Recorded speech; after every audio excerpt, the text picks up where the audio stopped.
Hello and welcome to today's program about the most luxurious train in the world, the Train of Kings. All the world's great leaders have traveled on it, and today I would like to invite you to enjoy this unforgettable experience. Come with me aboard the Venice Simplon-Orient-Express from London via Paris to Venice.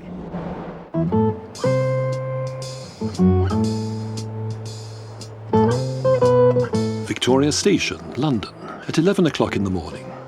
Only a few minutes to go, then our luxury journey back to the 1920s can begin. The time-honoured beige-brown British Pullman train on platform 12 will just take a couple of hours to get us to Folkestone. And then, after crossing the Channel, the famous blue carriages of the Orient Express will be waiting for us.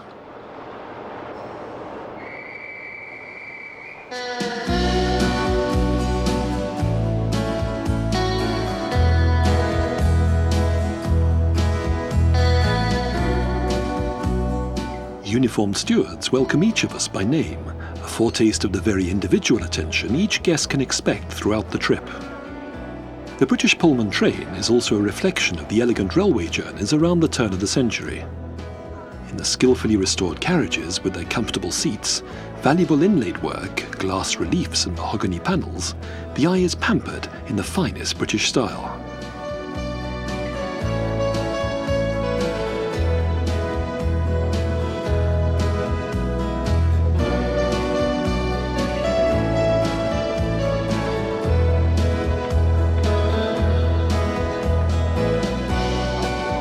Each of the 10 Pullman carriages is unique, and each one has its own name and own story to tell. The first-class Phoenix carriage, dating from 1927, was, for example, the carriage preferred by the Queen Mother, and was also used by General de Gaulle and other heads of state. By the way, excursions from London are also available in the British Pullman train, for example, to historical English castles, or to old cities such as Bath, Birmingham or Manchester.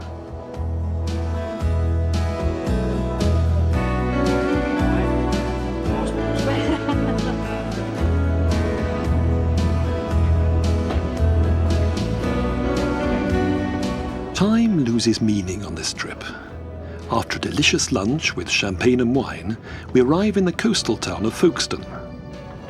The train personnel see the passengers through passport control and customs. Then the guests are taken to their reserved seats on the Sea Cat catamaran or a hovercraft. It takes about an hour to cross the Channel to France and step onto the elegant Orient Express in Boulogne for the next part of the journey to Paris and the Alps.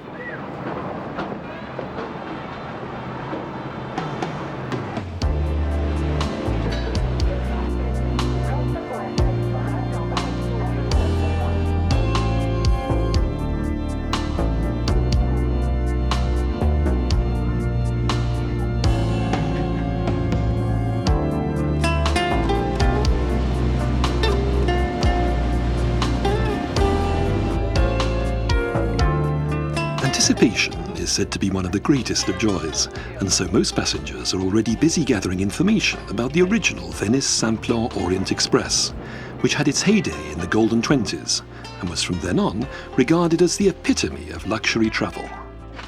We're all very excited about the trip that lies ahead. Given the accelerated pace of life today, will a train journey fill us with the same enthusiasm as our grandfathers' and fathers' generations? Let's wait and see.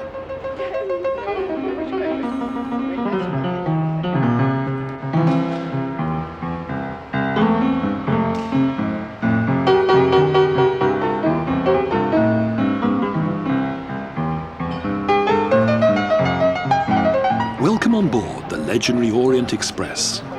Live reporters are standing on all the station platforms.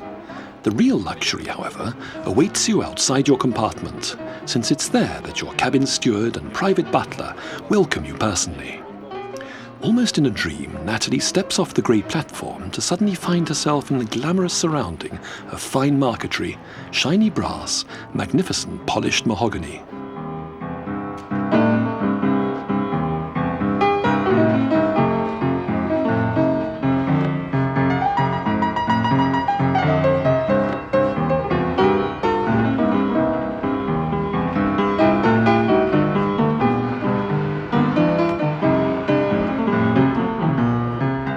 Natalie's personal genie is called Jeff, and he's a first-class butler. You couldn't wish for better service. Discreet, exceptionally polite, and yet knowing how to maintain a respectful distance. Jeff is responsible for our compartment alone and is available at any time of the day or night. Paris is at 9 o'clock this evening, and then we travel all through the night until we get to... Jeff also informs us of the arrival and departure times in Paris, Zurich and Austria. When we eventually get going, the train moves off so smoothly that you hardly notice it. You just lean back and relax, with delicious appetizers and champagne on ice.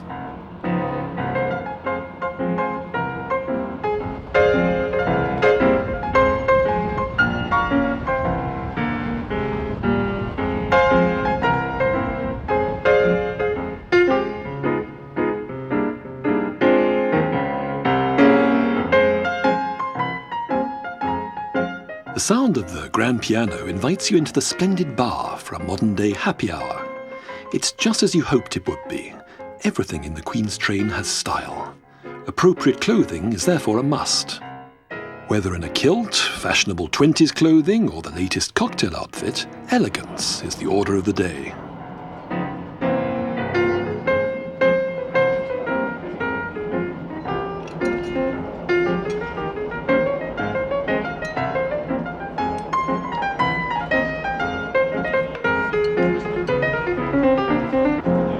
Gentlemen are recommended to wear a jacket and tie to dinner, but perhaps you feel that a dinner jacket and evening gown are more appropriate for this golden age.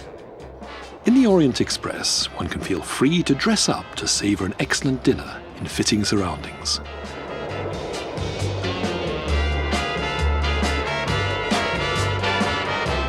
We recommend smoked Scottish salmon or roast fillet of lamb with fresh oregano.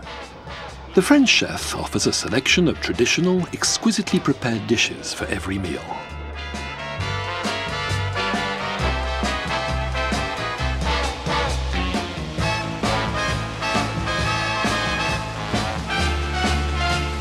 The excellent menus banish all thoughts of calories, and good resolutions disappear into the mist. The perch in a delicious caviar sauce that Nathalie found very attractive is a culinary sensation. Indulgence is the motto. This train really provides all-round pleasure.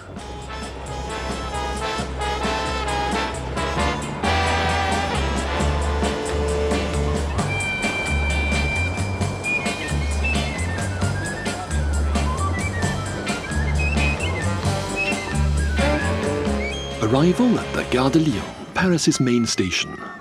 Just this once, we allow ourselves an extra treat, making a stopover in this shimmering, pulsating French metropolis. Our trip coincides with a unique exhibition to be seen near the Eiffel Tower. We naturally don't want to miss this cultural highlight before it finishes.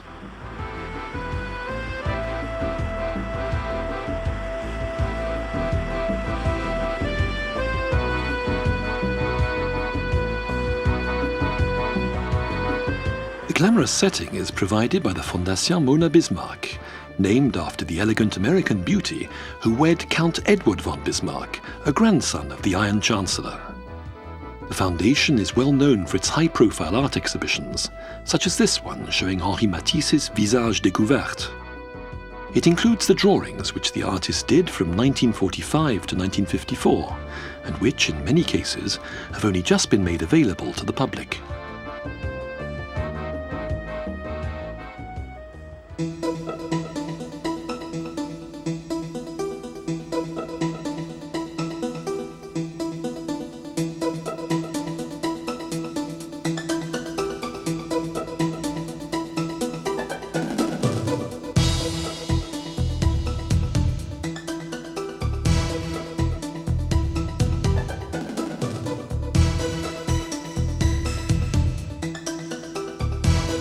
Henri Matisse mainly drew members of his family and friends.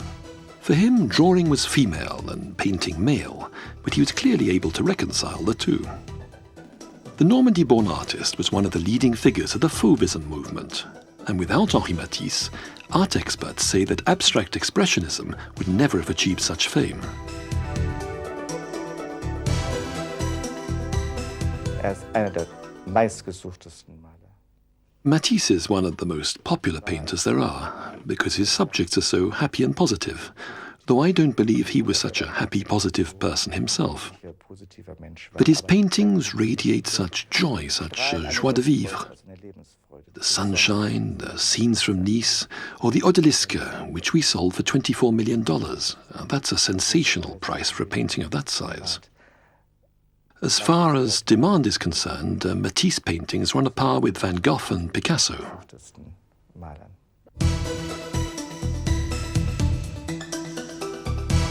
Henri Matisse created his own style by combining the clear lines of a Cézanne with an expressive colouring. His use of pure, unbroken colour formed the basis for many of the movements in modern painting. From the end of the 30s, the artist, who was by then confined to a wheelchair, created his famous papier découpé, painted paper that he cut out and put back together again as a picture. Later, when his arthritis finally made him entirely bedridden, he even fixed charcoal to a stick and drew on walls and ceilings. His passion for art never relinquished the hold it had on him right up to his death.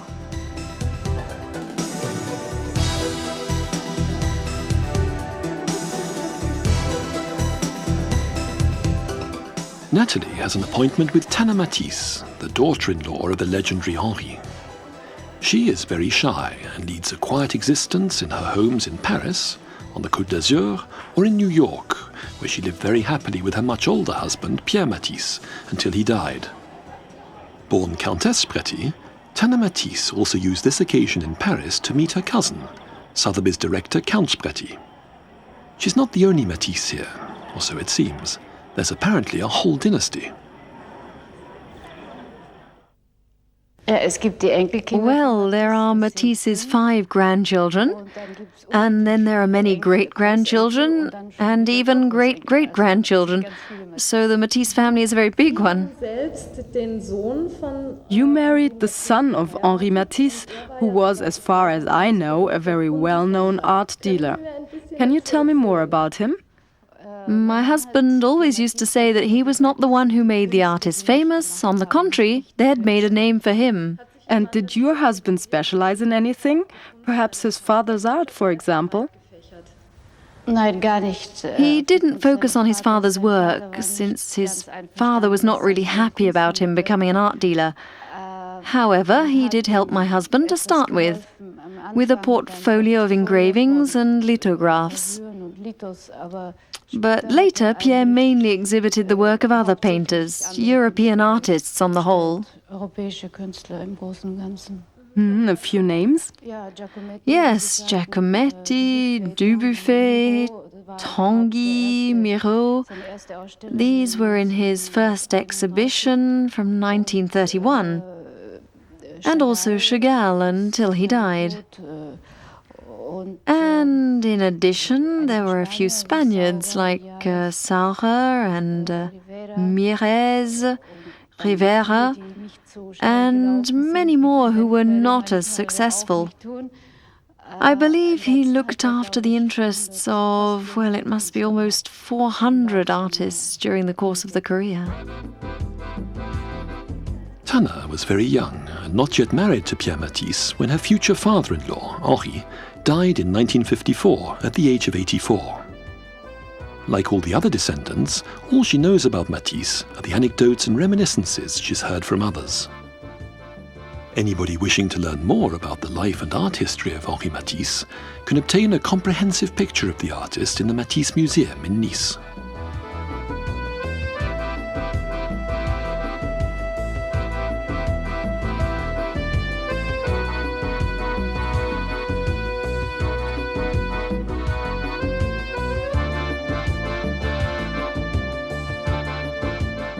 It's time to go. In the Gare de Lyon, a dark blue, noble-looking train is waiting for us. But nevertheless, while you're here, viewers, you really must have a look at the restaurant Le Train Bleu, which takes its name from the train.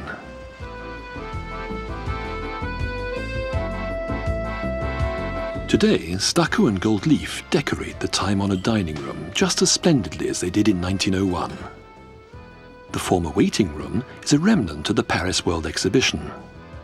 41 murals describe the route taken by the Blue Train, at that time the fastest connection between Paris and the Côte d'Azur. Anyone can eat here now, and anybody who hasn't been here hasn't seen Paris.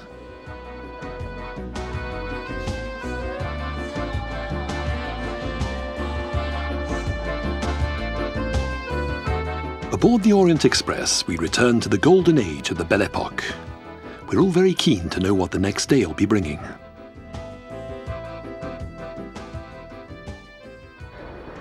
And off we go again with the Venice Simplon-Orient-Express, the train of kings. After a comfortable night's sleep, you wake up in sunny Switzerland. From there, our journey takes us through Austria to Venice, butler service and a magnificent view included.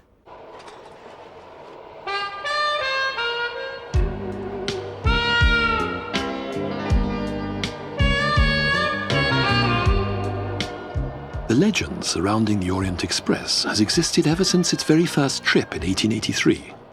And since May 1993, the famous luxury train has also been travelling from Germany. London, Paris and Venice are still the main departure points for the majestic royal blue train with its bright golden letters.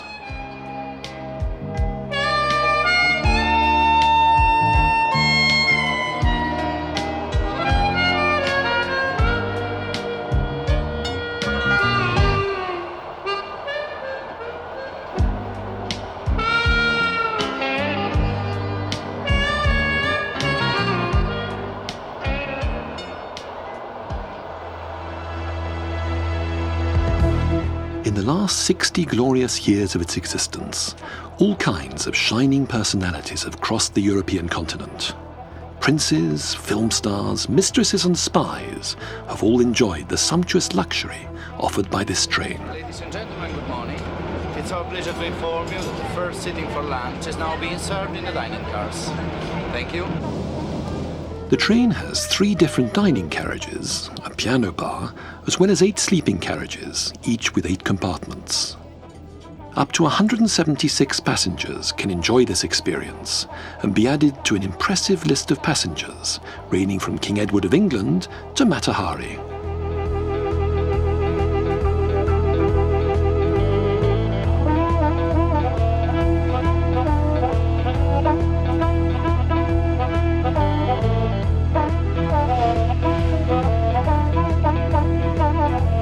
In 1977, the Orient Express shut down its services. Yet thanks to railway fan and English business tycoon James Sherwood, the original carriages were tracked down after a painstaking search across the entire continent. The extensive renovation took 5 years and cost several £1 million, yet as one can see, it's been well worth it. Like us, the other passengers are delighted with the pomp and ceremony.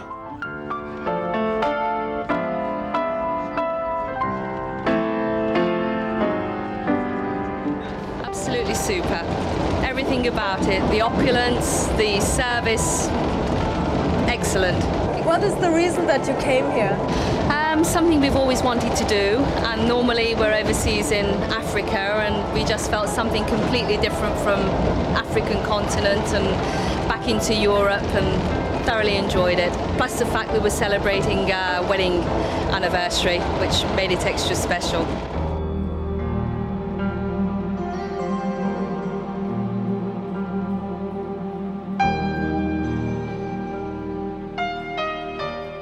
Each compartment has its own original wash basin with fresh damask towels. There's no shower, unfortunately, but here one can live without it. After all, everything is still as it was then.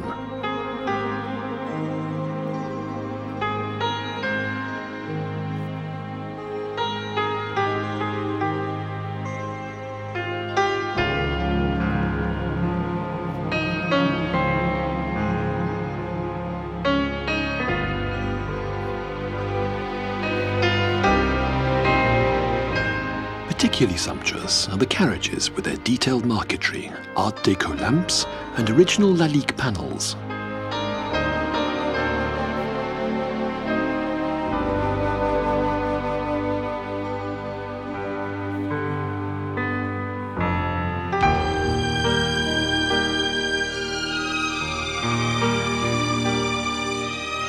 one can see the craftsmanship of the specialists who restored the train to the sumptuous style for which it was famous around the turn of the century, and they did it to perfection.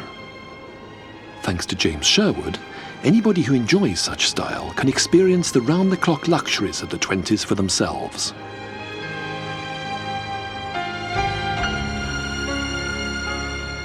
And here we are, arriving in Venice, the city of dreams, ready for fresh adventures.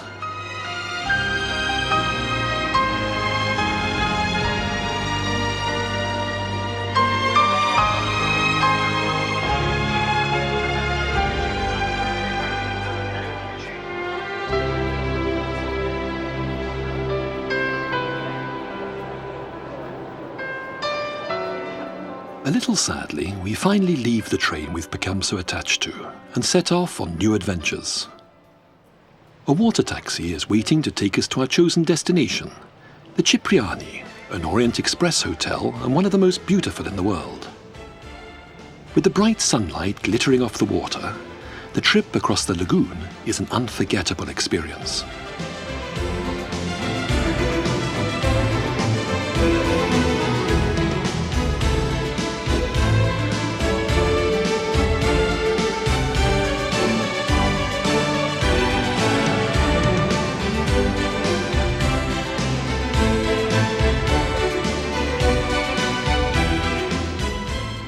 In Venice, one thinks of romance, of the carnival, of dilapidated royal palaces, and forgets cars, traffic chaos, and even punctuality.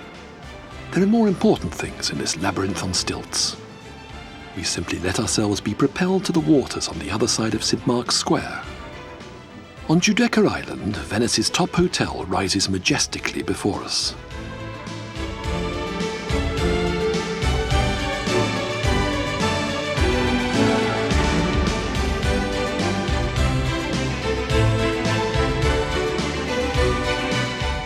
A splendid, spacious park in Italian style leads directly to the hotel entrance.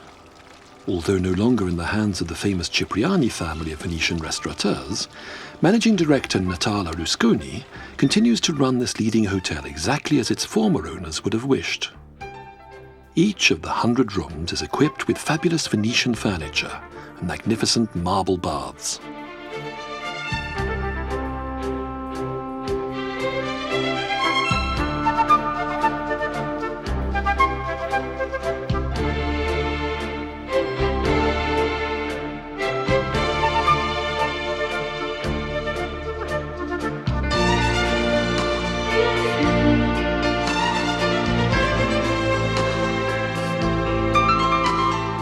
Natalie is getting ready for tonight's tete-a-tete dinner, and under the fading light of the setting sun, we can enjoy the wonderful view over St. Mark's Square, best seen from the Palazzo Vendramin, which is part of the Cipriani Hotel.